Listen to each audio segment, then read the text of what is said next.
Balu sir, வணக்கம் sir.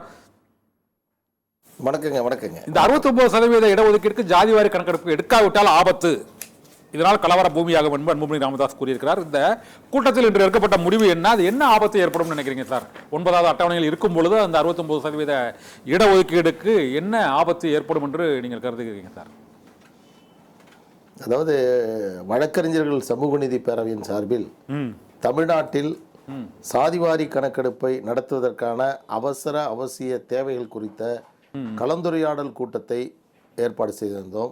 சரி. இந்த கூட்டத்தில் பாட்டாளி மக்கள் கட்சியினுடைய தலைவர் மரியாதைக்குரிய மருத்துவர் அன்புமணி ராமதாஸ் அவர்கள், புரட்சி பாரத மக்களுடைய ஜெகன்மூர்த்தி அவர்கள் மற்றும் பல்வேறு ரவி பச்சமுத்து, இந்திய ஜனநாயக கட்சியை சார்ந்த தலைவர் ரவி பச்சமுத்து அவர்கள் உள்ளிட்ட பல்வேறு அரசியல் கட்சியினுடைய தலைவர்கள் இந்த கூட்டத்திலே கலந்து கொண்டு உரையாற்றினார்கள். இந்த கூட்டம், இந்த கலந்துரையாடல் நடத்துவதற்கான அவசிய தேவை என்னவென்றால், பீகார் மாநிலத்தில் சாதிவாரி கணக்கெடுப்பு நடத்தப்பட்டு அதனுடைய முடிவுகள் அறிவிக்கப்பட்டது.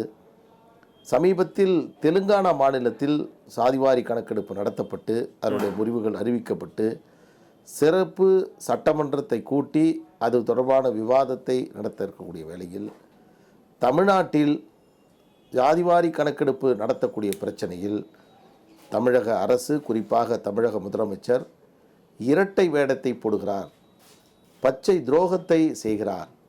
அதை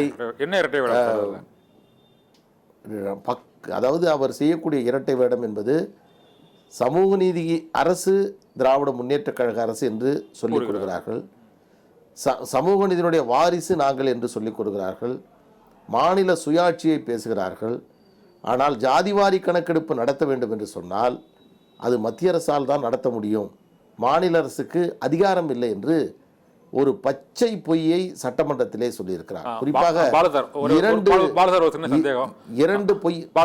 சந்தேகம், பீகாரில் தற்போது பாரதிய ஜனதா கட்சி கூட்டணியில் உள்ள இந்த நிதிஷ்குமார் தலைமையிலான அரசு இந்த ஜாதிவாரி கணக்கெடுப்பை எடுத்து 75% இடஒதுக்கீடு வழங்கலாம் என்று முடிவெடுத்த போது நீதிமன்றம் ரத்து செய்தது. அந்த காரணத்தினால் தமிழகத்திலும் அதை எடுக்க முடியாதுங்க தான் அரசோட தரப்பு. இந்த சட்டமன்றத்தில் அந்த பதிலும் அளிச்சிருக்கிறாரு. அது தப்பா சரியா சார்? அது மிக மிக அடிப்படையிலே தவறானது. இது அமல்படுத்த முடியல, பீகாரில் அமல்படுத்த முடியல. பீகாரில் 75% அமல்படுத்தாங்களா? இதற்காக தமிழக முதலமைச்சர் மீது உரிமை மீறல் பிரச்சனையை கொண்டு வரலாம். அப்பட்டமான பொய் என்னவென்னா, பீகாரில் நடத்தப்பட்ட ஜாதிவாரி கணக்கெடுப்பை எதிர்த்து தொடரப்பட்ட வழக்கில் ஜாதிவாரி நடத்தப்பட்டதற்கு ரத்து செய்தது பாட்னா உயர்நீதிமன்றம் என்று சட்டமன்றத்தில் சொல்லியிருக்கிறார். அது முழுக்க பொய். வழக்கு அந்த இருங்க, பதட்டப்படாதீங்க. ஸ்டாலின் மாதிரி நீங்களும் பதட்டப்படுறீங்க.